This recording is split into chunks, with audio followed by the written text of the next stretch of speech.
आजाद हिंद फौज, एक ऐसा नाम जो सुनते ही एक रोमांच सा महसूस होता है ना। बिल्कुल।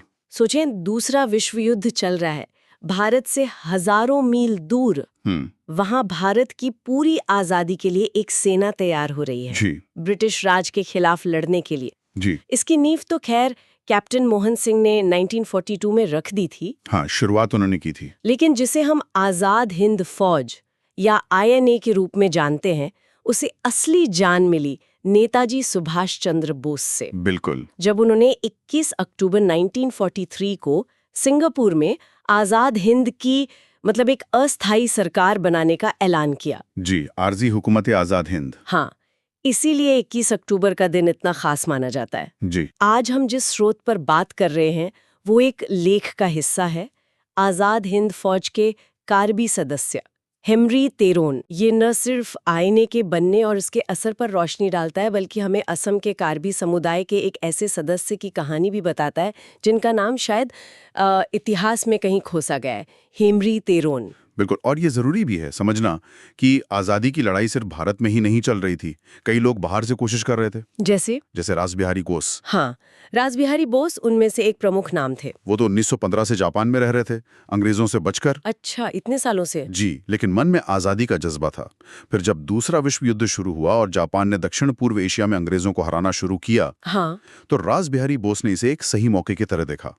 उन्होंने सोचा कि जो भारतीय सैनिक जापान के कब्जे में आ गए हैं और जो आम भारतीय वहां रह रहे हैं, उन्हें एकजुट किया जाए अंग्रेजों के खिलाफ। बिल्कुल। तो इसी सोच के साथ जून 1942 में बैंकॉक में एक सम्मेलन हुआ। वह इंडियन इंडिपेंडेंस लीग बनी, जिसके अध्यक्ष रास बिहारी बोस चुने गए। और वहीं यह फैसला हुआ कि एक भारतीय राष्ट्रीय सेना यानी INA बनाई जाएगी। तो कैप्टन मोहन सिंह को कमांडर बनाया गया। जी, कैप्टन मोहन सिंह को। उनके पास करीब 40,000 भारतीय युद्धबंदी सैनिक थे उस समय। 40,000? हाँ, और इसी सम्मेलन में यह भी तय हुआ कि आंदोलन को और मजबूत नेतृत्व देने के लिए जर्मनी से सुभाष चंद्र बोस को बुलाया जाए। तो मतलब एक तरफ रास बिहारी बोस का संगठन और दूसरी तरफ नेताजी का करिश्मा। बिल्कुल, दोनों का मिलना बहुत अहम साबित हुआ। तो चलिए आज इसी कहानी में थोड़ा और गहरे उतरते हैं, समझते हैं कि INA का असल असर क्या पड़ा और हेनरी तेरोन जैसे लोग इस बड़ी कहानी में कहाँ फिट होते हैं। जी जरूर। अक्सर ये बात उठती है कि INA अपनी फौजी मकसद में मतलब बर्मा के रास्ते भारत में घुसकर अंग्रेजों को खदेड़ने में कामयाब नहीं हो पाई। हाँ, ये सच है कि वो दिल्ली नहीं पहुंच पाई। तो फिर हम इसका इतना जिक्र क्यों करते? इसका असर क्या था? सिर्फ एक सिंबॉलिक चीज थी? नहीं, सिर्फ सिंबॉलिक नहीं। ये बहुत अच्छा सवाल है। देखिए, असर हमेशा मैदान जंग में नहीं दिखता। स्रोत दो बहुत अहम प्रभावों की तरफ इशारा करता है। अच्छा। पहला, और शायद अंग्रेजों के लिए सबसे बड़ा झटका ये था कि उन्हें समझ आ गया कि अब वो भारतीय सैनिकों की वफादारी पर पहले की तरह आंख बंद करके भरोसा नहीं कर सकते। ये तो बड़ी बात है। बहुत बड़ी बात। सोचिए, ब्रिटिश इंडियन आर्मी उनकी पूरी दुनिया में फैली ताकत की रीढ़ थी। INA के बनने से और उसमें भारतीय सैनिकों के शामिल होने से ये साफ हो गया कि भाई, ये सैनिक सिर्फ पैसे के लिए नहीं लड़ रहे हैं। उनकी अपनी भावनाएं हैं देश के लिए। बिल्कुल। उनकी निष्ठा भारत की आजादी के विचार से भी जुड़ सकती है। ये अंग्रेजी हुकूमत के लिए एक बहुत बड़ी मनोवैज्ञानिक हार थी। हाँ, ये तो समझ आता है। और दूसरा असर? दूसरा असर जो सामाजिक तौर पर बहुत अहम था, वो ये कि INA ने सांप्रदायिक एकता की एक जबरदस्त मिसाल पेश की। अच्छा, कैसे? देखिए, उस वक्त भारत में अंग्रेजों की बांटो और राज करो नीति चल रही थी। तनाव बढ़ रहा था। हाँ, वो तो था ही। लेकिन INA में वहां हिंदू, मुसलमान, सिख सबके सब कंधे से कंधा मिलाकर सिर्फ भारतीय बनकर लड़ रहे थे। नेताजी ने तो जानबूझकर ऐसी रेजिमेंट बनाई थी, जैसे गांधी ब्रिगेड, नेहरू ब्रिगेड, आजाद ब्रिगेड। इसमें सब धर्मों के लोग साथ रहते थे, साथ खाते थे। मतलब एकता सिर्फ कहने के लिए नहीं थी, वो प्रैक्टिस में थी। बिल्कुल। ये उस विचार का सबूत था कि राष्ट्रीयता किसी भी धर्म या जाति की पहचान से ऊपर है, और ये उस समय भारत के लिए बहुत बड़ा संदेश था। ये वाकई कमाल की बात है। मतलब एक तरफ अंग्रेजों की फौजी ताकत की नींव हिल गई और दूसरी तरफ भारत में जो बंटवारे की राजनीति चल रही थी, उसके सामने INA ने एक जीता जागता उदाहरण पेश किया। सही बात है। ये जानना दिलचस्प है कि एक फौजी संगठन ने सामाजिक एकता का इतना गहरा संदेश कैसे दिया।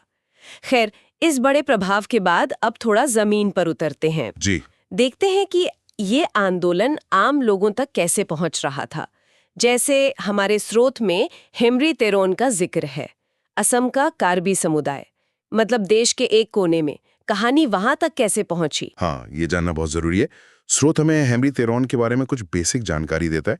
वो असम के कार्बी आंगलोंग जिले से थे। हाँ। वो जिला अब स्वायत्त पहाड़ी जिला है। वहाँ बोकाजान सब डिवीजन में खोटखुटी पोस्ट ऑफिस के पास एक गांव है, नोथोंग तेरोन गांव।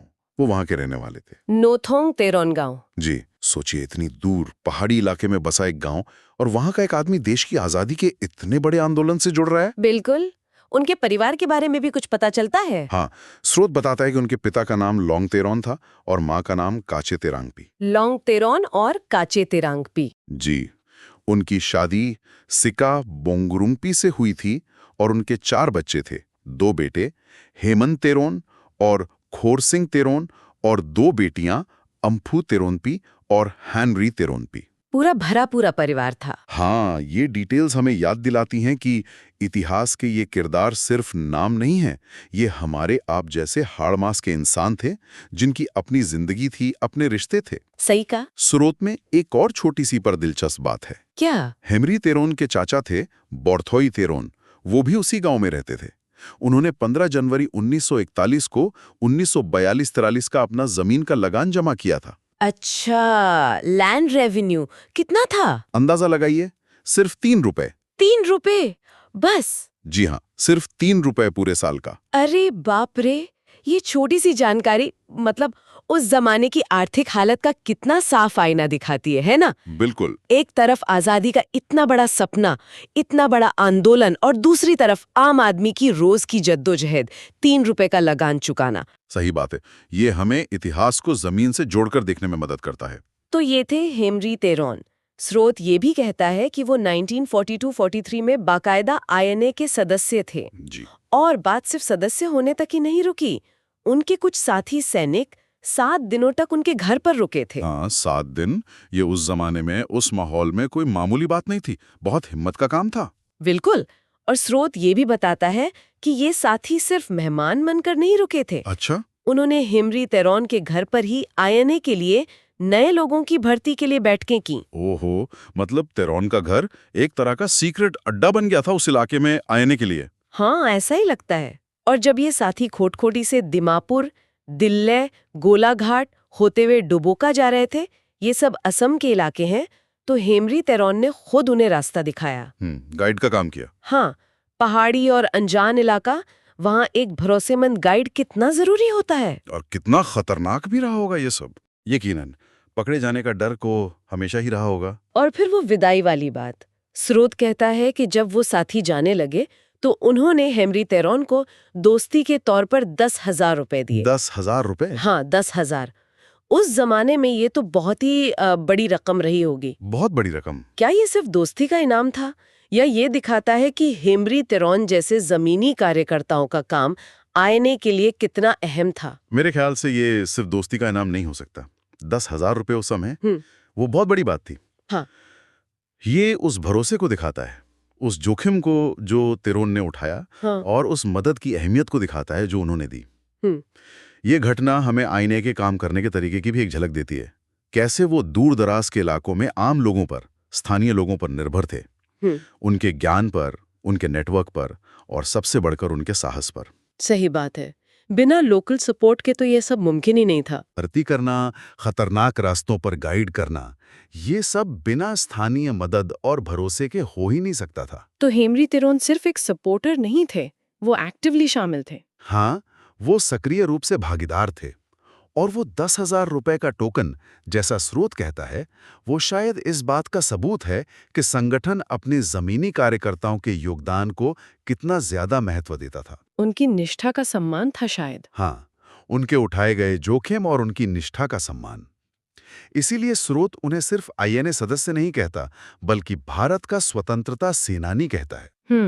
भले ही उनका नाम बड़े बड़े इतिहास की किताबों में ना हो, लेकिन उनका ये योगदान उस बड़े यज्ञ में एक जरूरी आहुति की तरह था, जिसके बिना शायद आजादी की वो आग उतनी तेज न जल पाती। बिल्कुल।